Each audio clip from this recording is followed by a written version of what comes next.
بسم الله الرحمن الرحيم halkan waxaan ka salaamayaa dhammaan ummadda muslimiinta waxaan ku salaamayaa assalaamu calaykum waraxmatullaahi wabarakaatuh waani oo kamid ah taageerayaasha nabad iyo nolol ee jooga Soomaali galbeed ama Somali State South taqaanaanba bal waxaan ku cabirayaa dareen yar oo gaaban xaaladda jawiyada dalka uu ku jiro iyo arrimaha siyaasadda bal la dhageysta hadal waa ka danaha runta lagu daboolay deelqaafka laga jiro cid kasta hadoo de ammaan aan darka u ool hawtuma durbaankiisa dunida oo ciidankeena daawada ciidiisa lama oran soo dunida oo ciidankeena daawada ciidiisa lama oran runta lama daboolay Soomaali weyn ay shalay waad ogeydeen halkii aan ka nimidiyo dagaaladii sokayeena baray qabiilka dalku wuxuu qabad helay madaxweyne daacada hamigiisu qaran yahay oo farmaajo weeye marka laan ku sugaynaa halka adigu noo hay fiile adigu noo joog si kasta ay ahaataba waa arag siyaasi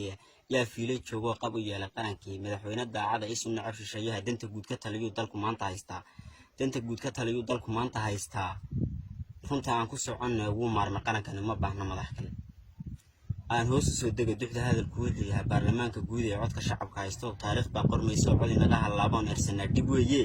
deefta aan shaqaynahay noo siyaadee doorashada shindalka codku doorta ay tahay ugu shuba farmaajo balanteenu waa nabad hadafkeenu waa nolol hiisigeenu waa kul roola baahanoo xiran hay'adaha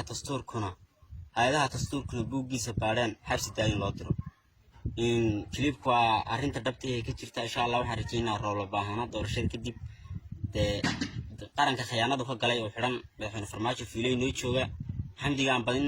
nimcada ilaahay noo siyaadiyay ayaana dafirin run ahaantii